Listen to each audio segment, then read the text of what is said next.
c'est devenu extrêmement compliqué. Dis bon, là c'est chaud, ça cuit. Je vais pas t'en faire parce que tu sais, quand tu es indésirable, ça se sait très vite. Et tu devais partir où? Nulle part, je savais pas. Ah, Seigneur. Je me retrouve dans une situation où je suis à la gare du Nord. Tu as dormi à la gare du Nord? Oui, j'ai pleuré. Je me suis dit, je n'ai jamais souffert comme. Je leur ai dit, je n'étais pas prêt à vivre ce que j'ai en train de vivre en France. Je n'étais vraiment pas prêt. Parce que vous pouvez payer moi le billet d'avion en Tunisie. Ah là là. Parce que, à Tunisie, au moins c'est pas Bamako où je vais dormir.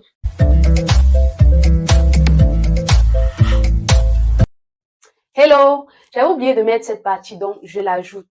Comme vous l'avez vu sur le titre, c'est la deuxième partie du témoignage de l'histoire de Christian qui a quitté du Cameroun pour arriver en Tunisie. Il nous a partagé la semaine passée dans la première partie les défis, les difficultés qu'il a rencontrés en Tunisie, comment il a fait pour s'en sortir, les stratégies qu'il a utilisées pour pouvoir s'en sortir, au point de quitter la Tunisie pour arriver en France. Donc aujourd'hui, on va partager sur son histoire en France et tout. Et pour ça, en fait, pour mieux comprendre l'histoire en France, parce qu'il fait beaucoup de comparaisons avec ce qu'il a vécu en Tunisie, allez regarder la première vidéo, allez regarder la première partie sur son histoire en Tunisie. C'est la vidéo de la semaine passée, donc je mets le lien quelque part ici, je sais plus ici ou ici, bref, je mets le lien en bio, en haut, et puis vous regardez. Et pour ceux qui regardent la vidéo précédente ou même cette vidéo, je vous prie, si le concept vous intéresse, je vous prie à liker les vidéos. Regardez et vous likez, s'il vous plaît. Abonnez-vous à la chaîne, commentez si vous avez envie, commentez et partagez la vidéo à une personne qui peut être intéressée. D'ailleurs, c'est tout ça en fait qui fait en sorte que des personnes arrivent à partager leur histoire, les personnes arrivent à communiquer, à encourager d'autres personnes, donc partager. Et je vais mettre également mon mail en bio si les personnes veulent me contacter pour partager leur histoire. Voilà, je serai ravie, on sera ravis tous ensemble. Donc, je vous laisse avec la suite de la vidéo. Quand tu as quitté la Tunisie pour arriver en France, comment est-ce que ça s'est passé? Je suis d'abord venu en fait, je suis arrivé en France avec l'idée selon laquelle ça sera forcément mieux que la Tunisie. Donc, je suis arrivé quand nous avons atterri à l'aéroport Orly, je me disais que je suis au paradis, que ma vie allait réussir. J'ai deux amis qui sont venus me prendre à l'aéroport. Normalement, en Tunisie, j'avais beaucoup d'amis qui sont venus en France 1 an ou 6 mois avant moi. Donc, ils m'attendaient. Celui normalement chez qui je devais rester n'était pas disponible pour venir me chercher à l'aéroport parce qu'il était en alternance. Donc, 2 autres amis sont venus me chercher. Les deux me prennent, ils m'amènent au mange du poisson. Déjà, voilà, la plus grande difficulté de la Tunisie, c'est qu'il n'y a pas la nourriture là-bas. J'ai passé 4 ans à manger le riz et les pâtes. Il n'y a pas de nourriture en Tunisie? Non, nourriture en fait. Comme tu vas à Château-Rouge, les pommes et autres là, c'est les riz et les pâtes. Bah, même dans les boutiques asiatiques et tout là. Il n'y a pas les boutiques asiatiques là-bas. Le riz, les pâtes, les bâtons. Pour les bâtons, c'est quand quelqu'un va au pays, ramène les bâtons, il vend ça extrêmement cher. Donc, si tu n'as pas d'argent, tu ne peux pas t'acheter le bâton. Tu vois? Donc, du coup, quand je suis arrivé ici, les gars m'ont amené manger un gros poisson brisé. C'était très cool. Et comme je disais, celui chez qui je devais vivre, celui qui devait nous marquer, il n'était pas disponible. Donc, c'est un autre ami qui est venu me prendre. J'ai dormi chez mon ami là, celui qui t'a pris. Celui qui m'a pris. Je suis allé chez lui avec mes 2 valises, parce qu'une grosse et une petite valise. Quand tu arrives ici, tu n'avais pas de logement, tu n'avais pas encore de rien du tout. Juste ton admission. J'ai même oublié la partie il fallait que je t'explique la partie de la demande de visa, tous ceux qui m'ont aidé, parce que j'avais pas d'AVI, il fallait une prise en charge financière. On reprend en arrière, ouais. Du coup, la fille de Belgique me donne 1 000 €. Je contacte la famille, j'explique la situation, aussi avec Galvanise aussi. Ce qui était bien, c'est que en cas de refus de visa, avec l'école avec laquelle j'ai eu l'admission, en cas de refus de visa, ils te remboursaient ton argent, il préserver 250 €. Donc le risque était moindre. J'ai expliqué ça à la famille. La moitié s'est débrouillée, elle allait prêter 1 million. Ah, nos parents. Ouais, vraiment. Un gros coup de chapeau. Maman. Elle allait prêter 1 500 €. Wow. Ça faisait 2 500 €. Bon, l'école demandait 3 000. J'ai fait, mais à l'école, je leur ai dit que ce n'est que ce que j'ai. Et on va payer quand tu seras sûr. Quand je serai sur le territoire, on va continuer à payer. Le monsieur, il m'a dit non, ça ne passe pas comme ça, qu'il y a des règles bien précises à respecter. J'ai escaladé parce que j'avais passé dans l'école avec une première personne. Avant, l'attestation d'admissibilité, c'est une deuxième qui m'a envoyé. Donc, j'ai escaladé la première personne, j'ai fait un mail, j'ai expliqué. La personne m'a dit OK, on vous autorise à verser 2 550 €. C'est 2 500 €. Donc, ce qui fait que j'ai demandé à ma tête de prendre l'argent là, d'envoyer en Belgique chez ma copine là. Elle récupère l'argent, c'est elle qui fait le virement à l'école. Oh, d'accord, OK, avec ces 1 000 € là. Avec ces 1 000 €, elle a augmenté, elle a fait le virement à l'école. Et 2 jours après, l'école m'envoie l'attestation. je me prépare pour l'entretien Campus France, je passe l'entretien. Pour maintenant le justificatif de domicile et le statut des ressources. J'ai deux amis, deux filles, une grande sœur, une c'est carrément ma mère, c'est elle qui m'a accueilli en France. Elle voit avec son mari me signe l'attestation d'hébergement. Ouais. Il y a aussi une grande sœur que j'avais rencontrée dans un groupe WhatsApp et avec qui on a échangé. Enfin, elle a ouvert une boutique d'esthétique au Cameroun. Comme en Tunisie, ils ont des produits de la peau, savon noir pour les dames là. On s'est rencontrés dans un groupe WhatsApp. Elle m'envoyait souvent de l'argent. Je payais ses produits, on se conseille nulle part. Je payais ses produits et j'envoyais au Cameroun. Tu peux garder les bonnes relations. C'est ça, c'est ça. Donc du coup, quand le moment est venu pour le voyage, je l'ai contacté. Elle m'a signé la prise en charge financière. Donc c'est comme ça que j'arrive en France. Donc j'avais pas celle qui m'a signé l'attestation d'hébergement, j'avais pas venu dire que je suis là, celle qui m'a signé la prise en charge financière, je n'allais rien lui réclamer parce que c'est tout mêlé. Donc j'arrive en France avec 0 francs sur moi. Donc il a comment on dit ça? Ceux qui ont du Cameroun bien m'avaient lavé, mais j'avais là et deux. Même ceux qui n'ont pas lavé, au moins une petite somme pour amortir. Donc toi tu étais là comment? Je n'avais rien sur moi, même le dîner, même la fois. Donc, t'as seulement poussé que pardon pas. J'arrive, mais mon ami me prend, il m'amène, il m'achète à manger. On boit, on cause, on passe, on va visiter la Tour Eiffel. Pour moi, Paris était bien. Ah, ok. C'est ça, on voyait souvent les photos des gens avec la tour derrière là. Pour moi, Paris était belle, quoi. Et le lendemain, mon ami habitait dans une colocation. Donc, du coup, c'était un peu compliqué chez eux. Extrêmement compliqué. Donc, je pouvais même pas faire 2-3 jours là-bas. Je laisse alors ma grosse valise, parce que je suis venu avec une grosse valise, une petite valise. Je laisse ma grosse valise, je dis que bon, je change de valise, je suis une autre combi là. Je veux pas trimballer des valises comme ça. Et j'ai oublié le premier jour que je suis arrivé en France, on m'a demandé. On m'a demandé jusqu'au jour où j'ai un payé mandat. Attends, ça va te retrouver. Attends, tu as fait comment pour le bus et tout? C'est ça, ils m'ont demandé à Châtelet, j'étais avec mes amis, mais ils m'ont pas payé le ticket. Ils m'ont fait comprendre que quand tu viens d'arriver le premier jour, on ne doit pas t'amender. C'est ce qu'ils m'ont dit, donc je marchais avec eux. Moi, je comptais quoi. Je marchais avec eux comme ça là. On est arrivé à un niveau où il y avait les contrôleurs. Quand les gars traversent, les gars me regardent. Enfin, les gars ont traversé, mes amis ont traversé avec mes valises. Moi, je suis à côté comme ça là, les contrôleurs me regardent, je regarde. Ils ont su que je n'ai pas du Navigo. Toi aussi, on te dit que voilà les contrôleurs, toi aussi tu les regardes comme ça. Qu'est-ce que je vais faire? Et je n'avais même pas de connexion internet, donc je t'ai dit, j'avais pas la puce française. Je venais fraîchement de la Tunisie. Ce qui fait que je pouvais, même quand les contrôleurs ont commencé à se diriger vers moi, je pouvais fuir. Oui, mais je me suis dit, si je fuis, je pars, je fais comment pour retrouver mes amis. Premier jour à Paris, j'allais me perdre totalement.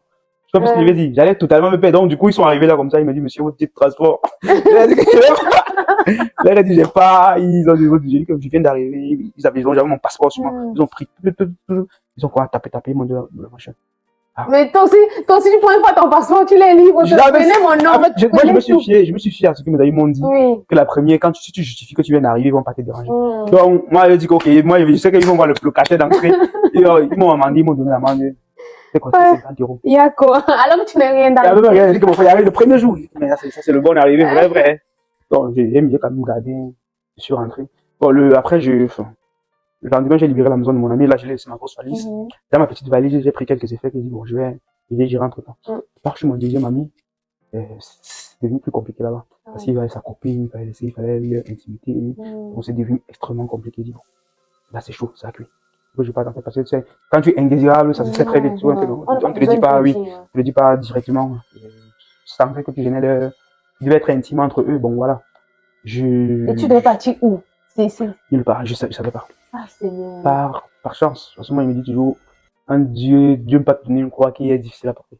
Par chance, il y a un ami de mon quartier, un frère même, qui est en France, je ne savais pas. Donc, c'est lui qui a. Parce que j'avais j'ai posté une vidéo sur Facebook, il me prend sur WhatsApp, il me dit, je suis là, il m'invite chez lui. Et j'arrive, je vois, il a une très belle maison, grande, il est seul. Et j'explique, il me dit, ok, je peux venir chez lui. De lundi à vendredi, mais c'est parce que ça go rentre, vient le vendredi pour faire le week-end. Et donc, c'était une solution, quoi. Ce qui fait que ma petite valise, la grosse valise, je l'avais laissée. Je mon premier ami, ma petite valise, je retiens pour quelques habits. Je prends mon sac à dos et mon ordinateur. J'avais 2 pantalons, 2 t-shirts, 2 sous-vêtements, ma brosse à lèvres. C'est avec ça que je me suis promené en France de janvier à mars. Je marchais avec ça, mon sac. Mes habits étaient comme ça. Je reste chez mon ami Tu veux pas aller chez lui avec la petite valise? Non, je voulais vraiment pas encore, moi, je voulais pas. J'ai laissé ça de l'autre côté. Et après, je voulais bosser là-bas parce que je me suis dit, comme mon ami me propose de rester chez lui de lundi à vendredi, je peux éventuellement rester chez lui de lundi à vendredi, samedi, dimanche, je rentre de l'autre côté. Tu vois, un peu, non, c'est comme ça que j'irais. Donc, ça se passait très bien avec mon ami, il a fait le tarot, j'ai mangé, c'était trop ce qui fait qu'on s'entendait beaucoup bien. On s'entendait très bien. Et je rencontre une fille que j'ai connue. Enfin, c'est une fille avec qui j'étais dans un groupe WhatsApp qui traitait les dossiers Campus France. Donc, on échangeait souvent là-bas. Et quand j'arrive, elle au courant que je suis arrivé, on causait depuis quoi, quelques mois, on s'en allait plutôt bien, on se rencontre. Et voilà, quand on se rencontre, voilà. Full in love. Full in Non, love. c'était pas vraiment full. En toute sincérité, c'était pas vraiment full. Mais je veux dire, les périodes, c'était toujours la première année que tu es arrivé, tout ça. Oui, tout ça, c'était. Donc, avec toutes les difficultés là, tu vas encore ajouter amour sur ça. Frère. C'est pour ça que je te disais, c'était pas vraiment full in love, parce que la fille vraiment aimée. Mais pour moi, je n'ai pas été honnête avec elle. Je n'ai pas été honnête avec elle, moi, je cherchais tout dormi. Ah, ok, je comprends maintenant. Tu vois, je cherchais tout dormi. C'est une fille qui m'a aussi beaucoup soutenu, énormément. Déjà, ça avait fait 2 mois avant que avant mon arrivée et ma rencontre avec la fille, là, 2 mois, c'était écroulé. Pendant les 2 mois là, je n'avais fait aucune procédure administrative, je n'avais pas validé mon visa parce que je n'avais pas d'adresse. Je n'avais pas créé de compte en banque parce que je n'avais pas de justificatif de domicile. Je n'avais pas engagé les procédures de la sécurité sociale, j'avais rien fait du tout. Tout était donc, pendant 2 mois, je restais à la maison à rien faire. Tout était bloqué et voilà. Mais tu ne peux pas faire avec ton ami qui était déjà en semaine là. Justement, la maison n'était pas à son nom. Donc, il y avait beaucoup de paramètres qui connaissaient. Tout ce que j'ai escaladé par rapport à problème, personne n'a réellement voulu m'aider. Donc, c'est cette fille-là quand je l'ai rencontrée, qui est venue un peu décanter toute la situation. Donc, quand elle est rencontrée, elle est venue, nous sommes allés créer le compte bancaire. Donc, du coup, après 2 mois. Oui, après 2 mois, j'avais encore rien. Rien du tout. J'ai validé mon visa. Déjà, si tu n'as pas l'argent, tu vas faire le compte bancaire. J'ai validé mon visa, j'ai créé le compte bancaire. Tu vois, elle est venue décanter beaucoup de situations. Et il y a un jour, mon ami, et du coup, voilà, mon ami, qui je restais toute la semaine là, le samedi, je partais dormir chez la fille. Je partais dormir chez la fille, c'était une solution pour moi. Il y a un jour, normalement, je sais que je quitte chez mon ami, il est chez mon ami, parce que ça doit arriver le vendredi. Ça doit arriver un jeudi, dès que je parte. Et entre temps, l'autre go là savait qu'il vient chez moi le vendredi. Et elle n'était pas, jeudi, elle n'était pas en France, elle était voyager. Je me suis retrouvé dans une situation où il n'y avait pas où je vais dormir. J'appelle au Cameroun, j'appelle tel, où tu ne peux pas venir dormir chez moi, non, tu appelles au Cameroun j'appelle des amis d'abord ici en France. Voilà, est-ce que je peux venir? L'autre me dit non, tu ne peux pas venir, non, je suis à Mabol. L'autre me dit non, je suis même pas en France, tu vois. Je me retrouve dans une situation où j'étais à la gare du Nord. Tu as dormi à la gare du Nord? Oui, c'est-à-dire, j'ai pleuré, je me suis dit, je n'ai jamais souffert comme, je me suis dit, j'ai appelé la mère. Moi, j'ai pas souvent trop l'habitude de soumettre mes problèmes à la famille parce qu'ils vont stresser. Du coup, voilà. S'ils dépensent sur moi comme ça et que je les appelle pour dire que ça ne va pas, ils vont beaucoup plus stresser. Mais le jour-là, j'ai appelé. Quand j'appelle pour me plaindre de ma situation à ma famille, ils savent que c'est catastrophique parce que je supporte beaucoup. Je leur ai dit que si vous pouvez payer moi le billet d'avion en Tunisie. À Tunisie, au moins, c'est pas Bangkok, je vais dormir. Je leur ai dit, je n'étais pas prêt à vivre ce que je suis en train de vivre en France. Je n'étais vraiment pas prêt. Ma grande sœur, elle appelle une de ses amies en Allemagne. Son ami de l'Allemagne appelle une amie en France.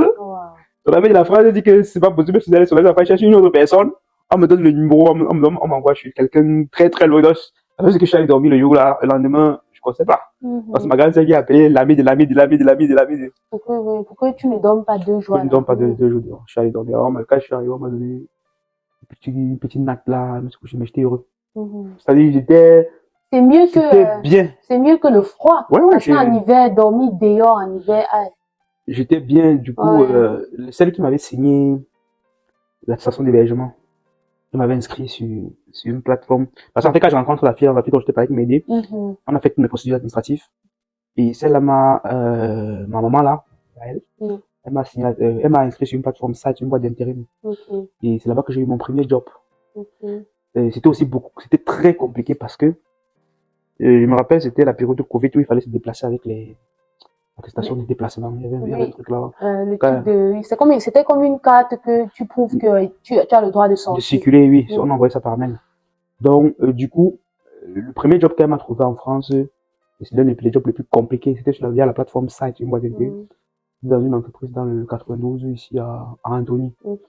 Le job commençait à 2 heures pour finir à 9h30. 2 heures de la nuit. 2 heures de la nuit, 2 heures de nuit. Donc, et pour arriver là-bas à 2 heures, il fallait quitter la maison à 23 heures. Pour arriver là-bas à 2 heures, enfin, parfois j'arrive là-bas à 1 heure. Au plus tôt, j'arrive à 1 heure, mais le travail commence à 2 heures.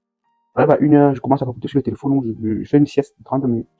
Et je commence à travailler à 2 heures. On travaille debout, toute la nuit, dans le froid, en train de faire des mouvements comme ça. En fait, on mettait les produits dans les cartons. Ah oui, c'est un truc agroalimentaire. Oui, c'est la préparation de commandes sur chaîne métallisée. Donc, toute la nuit, tu es debout en train de... Mais ça paye bien, non, ce travail de nuit. Bah oui, ça fait.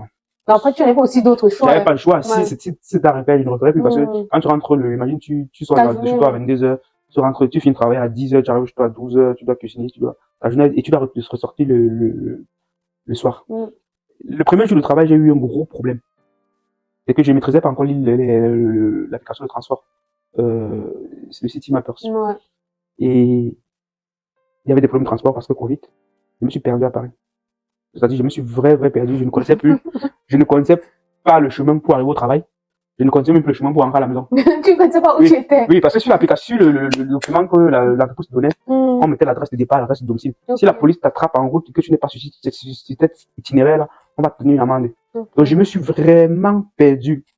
J'ai appelé alors ma mère, là, je lui ai dit que, quand tu vas, je vais dormir. Il était quoi? Il était 2 heures. Le travail avait bien commencé. Il est sorti de la maison à 22 heures. Il est sorti de la maison à 22 heures. Mais tu ne peux pas demander aux gens comme ça, excusez-moi, machin et tout. Je voulais faire comme si je connais trop, non? En fait, mon véritable souci, c'est quoi? Tu vois, quand tu tapes l'adresse de destination sur l'application, on te donne l'itinéraire à suivre. Et quand tu es dans le bus, normalement, quand tu tapes, tu as l'itinéraire. Quand tu entres dans le bus, on te dit prendre tel bus, tu dois entrer dans le bus et descendre à l'arrêt. Ce qui fait que quand moi j'étais dans le bus, je ne faisais que actualiser, donc du coup ça me proposait d'autres itinéraires. Je me dis, mais la première fois on m'a dit que je devais m'arrêter à tel arrêt. Pourquoi ils me disent que je dois m'arrêter à l'arrêt que je viens de dépasser? Donc je sors du bus, je ne vais pas encore prendre le chemin retour. C'est comme ça que je me suis fait passer, parce que quand actualiser, je ne sais pas comment ça fonctionne. Donc elle est venue me chercher et elle m'a moqué de moi 2 ou 3 jours après parce que j'étais à la gare de Montparnasse. Donc je me suis perdu, je suis allé me réfugier à la gare de Montparnasse. Elle m'a dit que tu es où comme ça, je ne connais pas où je suis. Je connaissais. Non, je n'étais pas vraiment devant la gare, j'étais à côté. C'est quand un jour, elle est venue me chercher pour m'amener manger, elle me dit que tu sais, c'est ça que tu viens de trouver. Tu sais, j'étais à la gare du bon pendant elle s'est moquée de moi, je ne connaissais pas. C'est la nuit, c'était quoi, 2 heures. Donc elle vient me prendre, elle m'amène au boulot. Elle m'amène au boulot, normalement j'étais plus, on peut m'accepter quoi. Elle a expliqué au manager que je me suis perdu, donc il m'a payé l'entrée. J'ai enchaîné les boulots, et j'avais même pas encore commencé l'école. Imagine, tu es arrivé pour une formation, tu vas commencer comment quand tu n'as pas où dormir. Tu n'es pas stable. Tu n'es pas stable, tu vas aller à l'école comment? Et après, même pour commencer l'école demandait tu as le visa, tu viens avec ton visa, tu donnes les chèques pour le reste des frais de scolarité. Je vais prendre le chéquier, je n'avais pas de chéquier. Tu n'avais même pas le compte. J'avais même pas de compte, j'avais rien du tout. Donc, j'ai bossé, je pense que j'ai commencé à travailler, enfin, je ne me rappelle plus vraiment. J'ai bossé, j'ai payé, je pense que quelqu'un m'avait prêté l'argent, qui m'avait prêté l'argent pour valider mon visa. Donc, le premier mois, le demi-mois que je travaillais, j'ai remboursé à la personne. J'ai géré la fille qui m'avait aidé. C'est elle qui avait payé, c'est elle qui a fait mon abonnement. Je suis free téléphonique. Et c'est elle on venait prélever sur sa carte à elle. Donc, du coup, mon premier mois de travail, il fallait que je rembourse. Tu vois qu'elle m'a beaucoup aidé. Il y a beaucoup de personnes qui m'ont dit, c'était pas vraiment, je sais que, voilà. En tout cas, c'est comme on dit souvent que on ne se fait pas seul. Ouais, du tout. On ne se fait pas seul. J'ai trouvé une maison, un studio, pratiquement 450 balles. Ouais, studio étudiant, quoi. Ouais, studio étudiant, quoi. 22 mètres carrés propres, là, bien. Je payais mon loyer, je versais l'argent, je versais les frais de scolarité, quoi. Et les factures relatives à la nutrition, passe Navigo, et tout le reste là, je gérais aussi avec. Et du coup, tu as cessé d'aller chez la fille que tu as rencontrée parce que... Oui, c'est quand j'ai trouvé ma maison, je pense, quand j'ai trouvé ma maison, voilà, je n'avais plus besoin de partir chez elle. Ouais. Puisque tu allais pour le logement. Oui, c'est ça. Donc quand je trouve ma maison, voilà, il fallait que je me réorganise pour commencer à fréquenter, tu vois. Mes plus grosses difficultés, c'était dans mes 3, 4, 5 premiers mois. Parce qu'après, j'ai commencé à travailler, je me dis, quand tu travailles déjà, tu as plus réellement de soucis. Sauf mon réel vraiment souci, c'était l'école qu'il fallait payer. Parce qu'à un niveau, j'ai été bloqué. Comme je disais, tu sais, un étudiant étranger doit travailler 964 heures par an. Je travaillais à temps plein. C'est-à-dire, au bout de 6 mois, j'avais épuisé toutes mes heures. C'était ma vérité de tout. C'est-à-dire, 6 mois, tu as tellement travaillé que tu te dis que bon, si c'est que tu n'arrêtes pas de travailler, tu auras des problèmes pour le remettre ton titre de séjour. Mais il y a l'école qu'il faut payer. Il y a l'école qu'il faut payer. C'était compliqué. Je savais que je devais avoir des problèmes si je continue à travailler comme ça, mais il fallait payer, il fallait vraiment travailler pour t'en sortir, parce que faut payer le loyer, il faut gérer X, il faut gérer telle ou telle chose. Donc, ce qui fait que Mais ça ne t'a pas bloqué pour ton titre de séjour. Justement, j'ai arrêté, j'ai véritablement, en fait, pour moi, tout était calculé. Je savais que je bosse à fond pour atteindre le quota d'heures, pour ne pas dépasser. Après, j'arrête de travailler. Et quand je vais arrêter de travailler, il faut forcément que je me nourrisse. Donc, j'ai commencé à chercher un stage. C'est le stage alterné qui est compris. Le stage qui est compris dans la formation n'est pas compté dans le quota de nombre d'heures d'étudiants. Pas compté. Donc, j'ai eu la chance. Bon, j'ai commencé à chercher mon stage 6 mois avant de l'obtenir. Donc, j'ai commencé mon stage en septembre 2021. C'est 6 mois avant que j'ai commencé à le chercher. J'ai eu la chance, j'ai trouvé un stage alterné avec le rythme de l'alternance, à la différence que c'est pas l'école, l'entreprise qui paye ton école. Et j'étais payé à 687, donc 700 euros. De quoi vivre? Ouais, donc, net, la période, en fait, les choses sont allées tellement bien que net, la période où je stoppe le travail, en boîte d'intérim, puis que j'avais atteint mon quota d'heures, je commence le stage. Au vu de tout ce que tu as vécu ici, là, quelles sont les leçons que tu peux apporter à une personne qui se retrouve peut-être dans la même situation, ou qui va se retrouver dans la situation? Déjà, c'est le conseil que je peux donner à ceux qui sont encore au pays, ceux qui sont en train d'arriver, c'est d'éviter de croire ce qu'ils voient sur les réseaux sociaux. C'est pas l'Europe, c'est pas le paradis. Ici, on nous ramasse parce qu'il y a des gens, je te jure, vraiment, moi je pensais, il y a des gens qui pensent réellement qu'on partage l'argent ici. Il y a des gens qui pensent réellement que la vie elle est belle. Absolument, moi je me plains, ma situation n'est pas très belle, mais je me plains plus comme avant. Mais elle n'est pas facile ma situation. Donc c'est tous ceux qui sont en train de venir, de ne pas croire tout ce qu'ils voient sur les statuts de beau. Moi, je dis toujours aux gens que l'Europe est bien pour faire les belles photos. Mais j'ai un ami en Allemagne qui dit souvent que tout ce qui se cache, tout ce qu'on fait en bain reste en bas, on le dit pas aux gens. Parce que tu vois, quelqu'un, il n'a pas où dormir, il dort même presque nulle part. Mais il est toujours chaud sur les statuts. Oui. Donc, faut pas croire en ça. Il faut venir en sachant que vous venez en guerre. Je dis toujours aux gens aussi que si tu arrives ici, il faut éviter de faire comme le mouton. Le mouton, c'est celui à qui on dit il va seulement, sans savoir pourquoi il est en train de partir. Si toi-même tu n'as pas tes objectifs. Voilà, il faut avoir le discernement. Ne fais pas des choses parce que tu vois certaines personnes faire. Il y a des gens ici qui reçoivent l'argent du pays chaque mois, ils sont en bain comme toi. Mais ils reçoivent l'argent du pays chaque mois parce que leur famille est aisée, non, la famille n'a aucun problème. Alors que tu peux être enfant on va pas dire modeste, de pauvre, tu arrives ici, tu t'en sors. Donc, on n'arrive pas ici, et parce que tu habites ton coloc, se permettre de faire des achats dans des magasins de luxe, se permettre d'avoir des derniers crédits de téléphone. Tu dis que tu vas au travail, ton nom pour faire pareil. C'est que tu vas tes yeux que pour pleurer. Il faut vraiment avoir des grands objectifs suffisamment grands pour ne pas les perdre de vue. Donc, ne pas suivre des gens à l'aveugle. C'est pour ça qu'on demande souvent Campus France, ceux qui viennent par Campus France, on demande souvent quel est ton projet professionnel. Donc, il faut que toi-même... Ce ne sont pas des questions anodines, hein. On se dit non, je vais raconter un truc banal là-bas.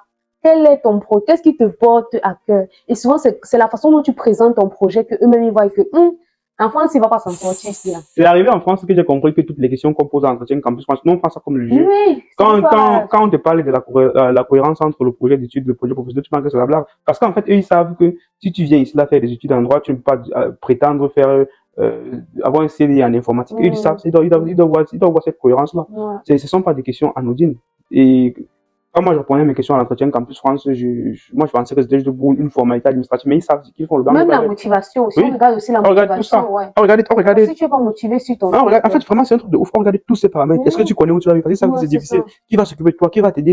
Ils veulent voir si. Est-ce que tu as de l'AVI? Est-ce que tu as la caution? Ils veulent voir si tous les moyens sont réunis pour te permettre de vivre en France sans souci. Ce ne sont pas des questions anodines. Il faut prendre ça en compte. En étant du pays, il faut savoir que c'est.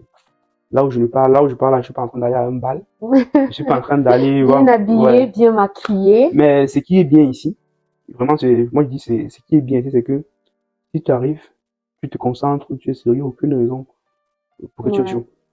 Il n'y a aucune raison pour que tu échoues. Faut pas arriver ici faire les idiots, faut pas arriver ici là. C'est mon expression, hein, faut pas faire comme le mouton.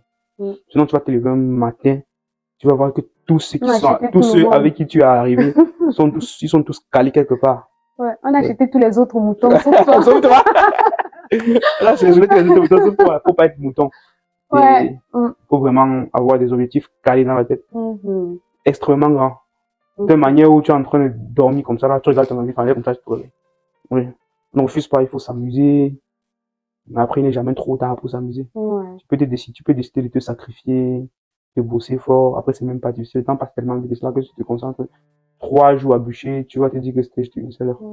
Donc, c'est les conseils que je peux prodiguer au quelqu'un qui aux nouveaux candidats à l'immigration française. Ouais. Ou même ceux qui sont déjà ici, parce que ça me concerne aussi. Ceux qui viennent d'arriver là, ça vous concerne. Vraiment, prenez ça comme des motivations, comme des paroles d'encouragement pour pouvoir se lever, pour pouvoir se bouger, également pour pouvoir réussir à l'étranger. Sur ce, on se dit à vendredi prochain, à très vite pour la prochaine vidéo. Et surtout, n'oubliez pas, ceux qui regardent et qui ne like pas là, ceux qui regardent et qui ne s'abonnent pas, n'oubliez pas de vous abonner, de liker la vidéo, de commenter, de partager, d'écrire quelque chose en commentaire et on sera ravis de vous lire. On se dit à très vite. Ciao.